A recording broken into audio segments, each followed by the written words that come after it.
How's it going, guys? What you're going to see today is some Goldman Railway Rush defense. It's a 48-man server, and Rush obviously playing defense like I just said. But the big difference being that it's double tickets, and I find the servers with double tickets and 48-man servers in Rush seem to be the most conducive for fun and success for me. 64-man servers just don't last long enough to create a lot of fun environments. But the reason why I chose this particular match, and it'll be live, it'll be uncut, it'll be except for the end part, because I cut one part out toward the end because I waited about 20 seconds to respawn. But it'll for the most part be pretty uncut, and it'll be showing the way it is. And the original part, and the original reason being, is that I've started to do more live commentaries as of late. I've fiddled with some settings in the audio. Trying to fix my headset up to actually do live commentaries, because I can't use the microphone that I'm using now on average to do live commentaries. The way my PC is set up, the cable's just not long enough, and I don't feel like spending money for a new microphone. But I am working on trying to get live commentaries going, and the reason being, this one here was actually a live commentary at the time, and if you listen close enough, you might be able to hear me yelling in the background at a couple of different points. But I did have to actually go with the traditional commentary on it here. But the reason why I chose this match, like I was saying a few different times now, is because A, you'll see some pretty decent accuracy and some pretty good sniping. But the main overarching reason is because I wanted to show that the community, ignorant as they may be a lot of the time, just because the ignorant bashing of snipers, they figure snipers can't be effective. And unfortunately that gets labeled even to the people that can be good snipers or recon users, such as myself. This is a really good illustration of how effective a recon player can be as long as they're using their equipment right and they're putting themselves in the right positions to show how sniping can be. And right here, as you see, and I wish I had the live commentary going because I was doing a really good job with it. As you'll see here, I'm using these rocks for cover, and the only way that they can actually attack is from, well, logistically speaking, of course, that was a nice one on the run, is from the sides or from behind if they jump out of the attack or the scout chopper. But for the most part, and you'll see me why in a few minutes, I use the PLD to laser designate and take out that helicopter. And that's basically the definitive point I wanted to go with.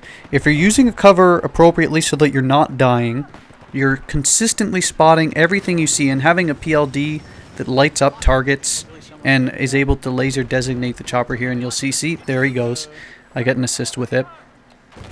Having that balance between spotting everything you see to designate to where teammates, where everything is, having the PLD or the SOFLAM to designate incoming armor and be able to take them out, and most of all, being able to snipe, because a lot of the community can't snipe, let's be perfectly honest here.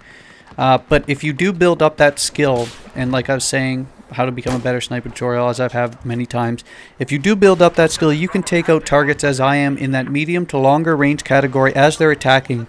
And it's the perfect scenario if you do it right. You're able to take out armor or helicopters, as you see here.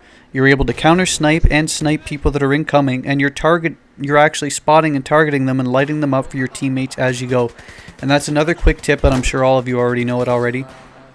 The PLD basically gives you the range. It gives you basically that thermal aspect to it, and allows you to lock on to just about anything out there that you can see. Like here, it's lighting up basically thermally everything and enemies I need to see, which is really nice. And of course, as you've already seen, and I've said at least probably twice already, you can laser designate targets, and taking out scout helicopters with it is perfect. But that's basically because I've repeated myself like twice already. When you look at this video is to me how I think Recon should be played, and it's a debate between the community all the time and a lot of people are really ignorant. They'll just say the second the guy pulls out a sniper rifle, and, oh, he's garbage. But no, the fact is you're just garbage, and you're applying a blanket label to everyone, and that's bullshit. You'll see it in this video, as I've already described, that the right recon strategy is, of course, not only going for kills, but helping your team. And yes, I know there are a lot of those snipers out there that are crap, that they sit on a rock, they might get one kill the whole match and do absolutely nothing. But as a community, we shouldn't apply that blanket logic to everyone. It'd be bullshit to do it, because as you see here, I think this is how like again, as I've said, how Recon should be played. The toughest aspect's positioning. Like in this aspect here, we did a really good job of keeping them from flanking on the sides, because if the enemy was able to get past our strong point start on the sides, I wouldn't be able to stay here. And the problem with that, of course, is once they get to the sides or behind you, you're in trouble. But we did a good job of keeping them in front of us. And that's another point that I want to talk about right here before I get sidetracked. You'll see me go in a bit of a cold patch here. Like, I'm missing a lot of shots, I'm getting a little bit anxious, getting a little bit jumpy. In a situation like this, just take a few seconds, calm down, get behind cover to make sure you're not getting shot while you're actually getting, like, see, I can tell you right now definitively, and I wish the live commentary did go through, I'm jumpy, I'm rushing, and I'm missing, and that's the sheer logistics behind it. And if you find yourself in a situation where you're doing the same thing, there's a good chance that you're just rushing, you're jumpy, you're panicking, you're doing something wrong. So you'll see here, all I'm doing is I'm slowing down, I'm taking my time, I'm getting back down. Oh, I end up getting killed here. Never mind.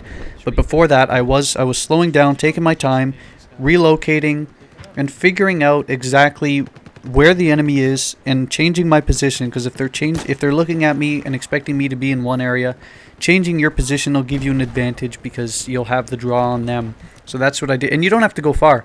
I was just sitting on that rock. But if they're expecting me to show up on their perspective on the left side of the rock when I'm actually on the right, switching to my left side of the rock puts me on the right on their perspective, and that little difference is big enough if you're fast enough on the draw. This is one of my favorite spots in this particular map, though, because if you're able to keep this spot, everything's in front of you. And that's my favorite part about this particular setup. But like I said earlier, take your time. If you find yourself being jumpy and missing shots, just slow down. There's a good the good part is, or there's a probably good reason for it, and that's because you're being jumpy.